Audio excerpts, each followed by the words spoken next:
Trump budget proposal aims to cut $163 billion, mirroring DOGE plan. Washington, President Donald Trump unveiled a budget blueprint with $163 billion in spending cuts to non-military programs that mirror the reductions he's made from firing federal workers and dismantling U.S. government agencies.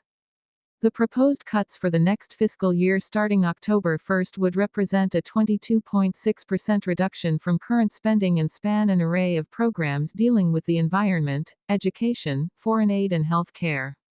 Trump's billionaire advisor Elon Musk and the so-called Department of Government Efficiency have already targeted many of those programs, which the budget aims to make permanent even as the world's richest man plans to step back from his administration efforts. But the May 2 proposal comes after courts have blocked many of those cuts. Even Republican lawmakers who lead Congress have begun voicing concerns about cutting some of the rejected programs. The Defense Department's budget would increase $119 billion to top $1 trillion, with the goals of strengthening security, deterring aggression from China and revitalizing the U.S. industrial base. The Department of Homeland Security would receive an additional $43.8 billion to secure the border as part of a multi-year commitment of $175 billion, under the Trump budget plan. Overall, the budget lays out $1.7 trillion for Trump's discretionary priorities, which includes the 10% drop to $1.45 trillion for non-defense programs from the amounts approved this year.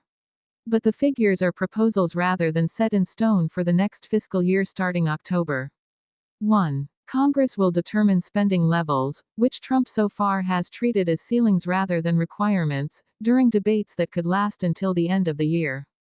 Lawmakers will be debating tax cuts at the same time, which will complicate all the discussions.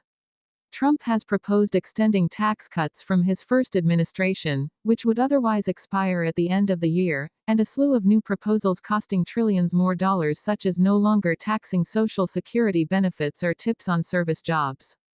Here's what to know about Trump's budget blueprint. Trump wants cuts to programs he's already ordered dismantled. The agencies facing proposed reductions include the Environmental Protection Agency, the Energy Department, the Department of Education, the Department of Housing and Urban Development, and the Department of Health and Human Services. Trump's administration has already moved to dismantle agencies such as the U.S. Agency for International Development, the Consumer Finance Protection Bureau, and the Department of Education. Trump has also fired tens of thousands of probationary workers or staffers at agencies such as Health and Human Services. But judges have temporarily blocked some of those moves, ruling they were arbitrary or not carried out correctly. Trump is appealing many of those decisions and voicing confidence his decisions will be upheld at the Supreme Court. Spending cuts sparked protests before budget release. Protests against Trump policies erupted nationwide May 1. Organizers accused the administration of prioritizing profits for billionaires and called for investing working families by fully funding healthcare, housing, and public schools. It's a clear split screen between the priorities of the Trump administration and what regular people want and need, said Lisa Gilbert, co-president of Public Citizen, a consumer rights advocacy group and a co-organizer of the Washington rally. Bobby Kogan, senior director of budget policy at the left-leaning think tank Center for American Progress, said the proposed budget is far more extreme than cuts proposed during Trump's first term. It is impossible to achieve cuts that large without obliterating core government functions, Kogan said. Republicans have begun questioning Trump's spending priorities. Trump's fellow Republicans who control Congress largely remain silent over his layoffs and dismantling agencies. But even GOP representatives have begun to voice concerns as they get to work on the details and trying to turn the president's efforts into law. Look, no president, and administrations, don't get to dictate what's going to happen here. Congress is not the Army, Rep. Tom Cole, R. Oklahoma, who heads the House Appropriations Committee, told reporters May 1. The president is the president, but not the commander-in-chief of Congress. Sen. Susan Collins, R. Maine, who heads the Senate Appropriations Committee, said she has serious objections to how defense spending is handled. She has also suggested the country's leadership in biomedical innovation would be threatened by Trump's proposed cap on reimbursement for research overhead. She disagreed with Trump eliminating a $4 billion program that subsidizes heating oil for low-income families.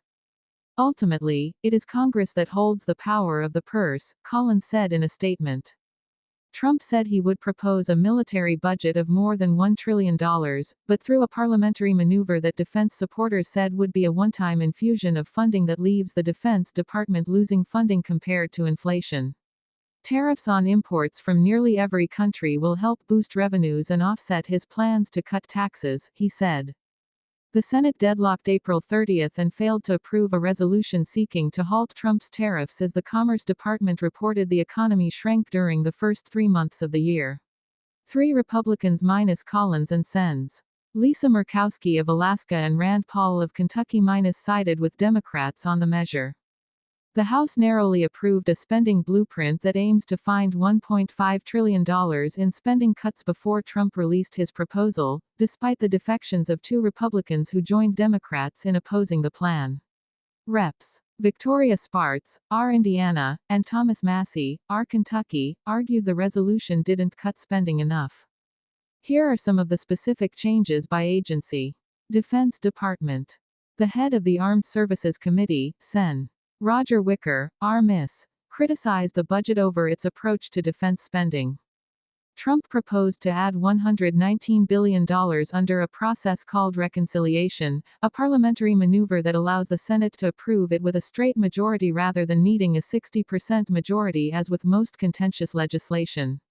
Administration officials said that was the best strategy for durable defense spending.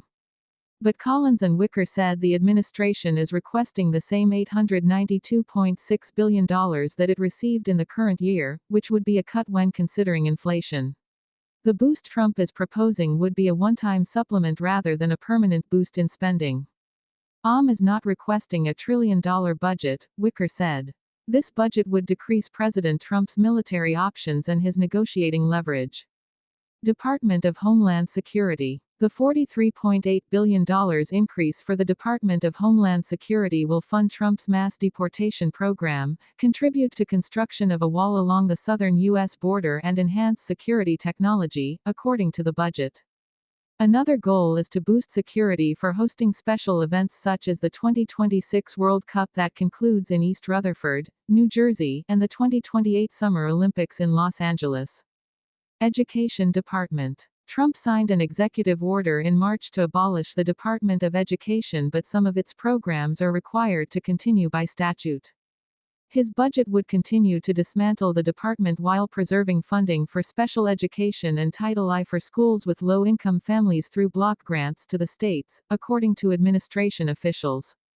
Trump's plan would cut $4.5 billion while consolidating 18 competitive grant programs into a $2 billion block grant program.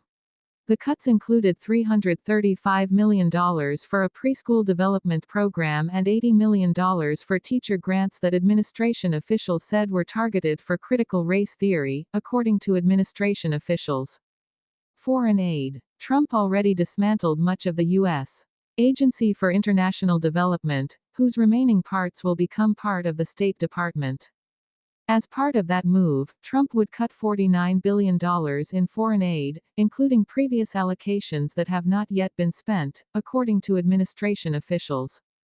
Funds that would continue include the America First Opportunity Fund, which funds programs in India and Jordan, and would receive $2.9 billion, and the Development Finance Corp., which provides loans to boost American security and would receive $2.8 billion, according to the budget.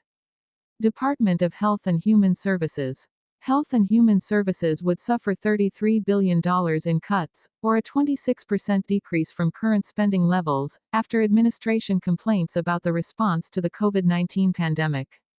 The National Institutes of Health would lose nearly $18 billion after the budget accused it of wasteful spending, misleading information, risky research, and the promotion of dangerous ideologies that undermine public health. The agency would still have $27 billion for research. The Centers for Disease Control and Prevention would lose $3.6 billion.